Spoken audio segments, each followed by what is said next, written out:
Greetings, free thinkers. Welcome to the Hoggcast. How are you doing today? I hope you're doing fine. I certainly am. Okay, what do we have for you on today's episode? We have for you one clip to watch. It's a good one. It's another one of these school board parent interactions. Their school board are being shown for what they really are again by a concerned parent. And isn't it funny how the woke left, have you noticed how as soon as sunlight is shone on their ideas, they retreat back into darkness? Have you noticed that? Right, it's like they know they're doing wrong. Excuse me. On some level, they know they're doing wrong, but they don't care. They're out for themselves. So this is, I believe, is San Francisco. It's in Encinitas Union School Board, Union School District. So it's, I believe, San Francisco. And this is the parents here, and this is at the school board meeting. We're going to listen to what the woman standing up has to say. She comes well prepared and she makes some fantastic arguments. So with that, we'll get into it now. If you haven't yet though, please like the video, subscribe to the Hoggcast, hit the notification bell and share the video around. If you find this video informative, we're also on Rumble. I upload all of my videos onto Rumble now as well, because I am shadow banned and deboosted here on YouTube, but because I am a conservative commentator. Okay, let's go. Okay, over to the concerned parents. I just want to know what it is that makes a drag show family friendly, because if you follow it to its logical conclusion, you can slap family friendly titles on anything. You can have family friendly gentlemen's clubs, family friendly strip shows, family friendly 50 Shades of Grey read alouds. Will you approve my flyer if I want to host in all the sex secrets of the Kama Sutra for kids and families if it's family friendly?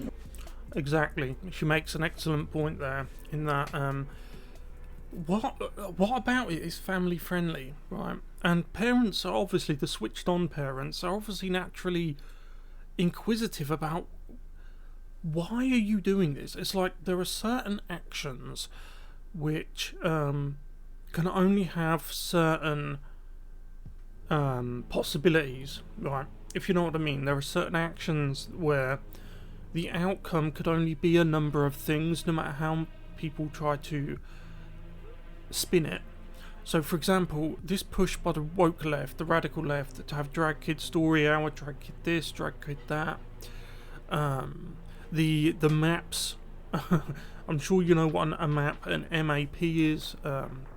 That teacher, he was fired, thank God, but again, he wasn't fired, in my opinion, for having that opinion.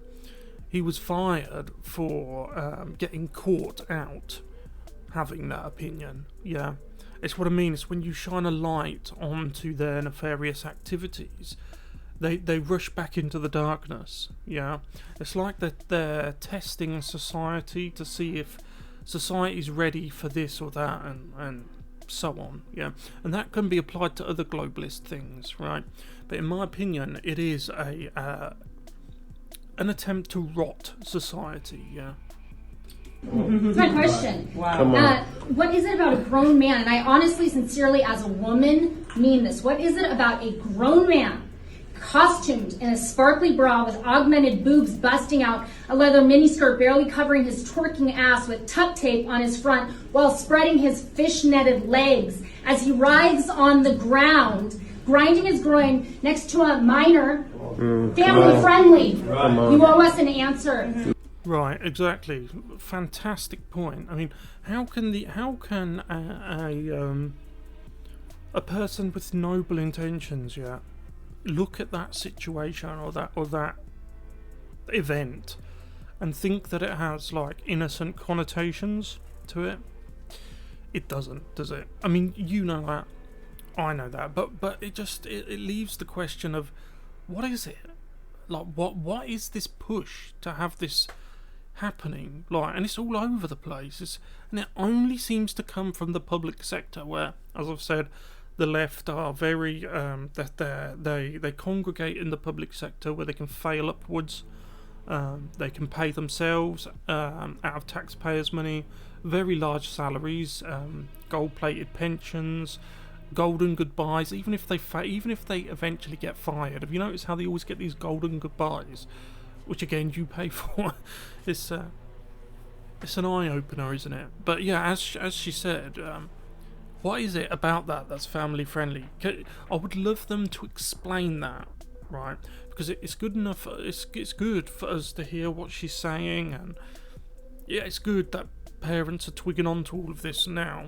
But I would love to actually hear an answer from these school boards members, an answer to that question, right? Like, what that question she asked, like, what is it about all of that is considered family friendly? Tell me. I'd love to know. No. And you don't get to hide by just taking something down off Peachtree and calling it a day. Right, that's what I mean about how they as soon as the light is shone on their activities, they just retreat, and then we'll try again in 6 months or when we think society's ready. It's like Libs of TikTok, yeah. Libs of TikTok has done nothing wrong to anyone, yet she's had her personal details put out there, and we know why. They're trying to do. Taylor Lorenz, for example, has a real problem with the woman behind Libs of TikTok. Suspended. She's been suspended from social media like numerous times lately, quite a lot, about 7 or something. When all she's doing is showing the left their own reflection, yeah, and it's such a good. Deep down, they know that's what's happening. Yeah, they know that their reflection is being their true self, their inner self, is being reflected out there. Yeah. So, if these videos she's doing is a problem, why don't you take it to the people making the videos instead of shooting the messenger? Yeah, because the one thing the left hates above all else is having their reflection out there, right? That's why they project so much. That's why they virtue signal so much. They're trying to hide their own inner rottenness, yeah? You owe an explanation and an apology to every parent. You all got caught with your sparkly panties down. And while we have a culture that has a massive problem with child, a little school district board of adults made the decision to feature an event to hypersexualize young children. Do you want to know that the word that defines that? It's groomer. You all played the activist for an Align Surgical Center. She's right. She's right. And when I heard this, I couldn't help but think about how the left, these school board people, the journalists, the people who are all for this drag stuff, drag kid stuff, they are also the people who rush to the defence of these grooming gangs here in Britain, and in Europe as well. There's a wider problem with it in Europe, but we have a particular problem with it in Northern England. Denmark has a big problem with it. Sweden, Norway, France, Germany. All of the victims are of native European descent. All of the perpetrators are Islamic.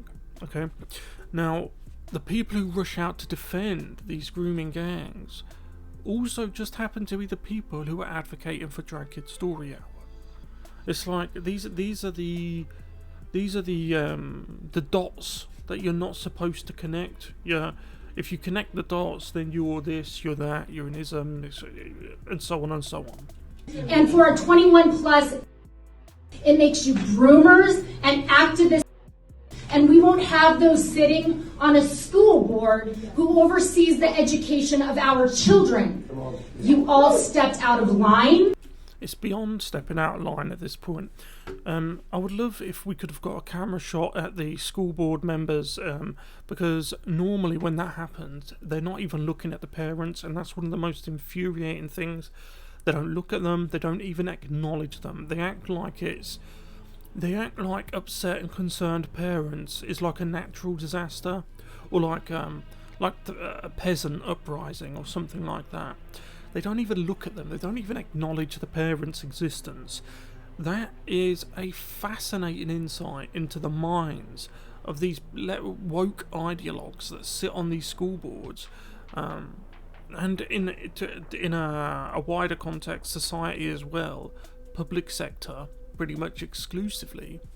And when they go to work in the private sector, these wokeists usually only will accept a very high-paying job that is like a diversity and inclusion officer, or in other words, a political commissar. Then they might be coaxed out of the public sector. Yeah, but I really would love to see the faces of the school board members as she's saying this, her verbal beatdown of them, and it's they've had it coming, essentially, in my opinion. But yeah, she says that you can't just like say, oh, you know, take it down from Peachtree or whatever it was, and that's enough's enough. No, there needs to be accountability, right? These wokeists need to be held accountable for their actions, because they're causing generational damage to Western society. They have caused generational damage to Western society, and they get rewarded for it from you, the tax money collected from you, right? You should be ashamed. Yep. There's nothing loving. No. There's nothing. Let's unite and include, because the logical conclusion of that is you end up in diabolical evil. Yes. There are boundaries, and you don't slap family-friendly titles on stuff to cover your ass. And she's right. Those boundaries, it's like the woke left doesn't acknowledge them. Yeah, they just see it as an obstacle to break down. Yeah. But yeah, I thought that was wicked. I thought it was great. I thought she did fantastic. I think she's speaking that a lot of parents are concerned about. But I would love to know what you guys think of this. So let me know in the comments section below. Thank you very much for watching. I'll see you in the next one. Goodbye.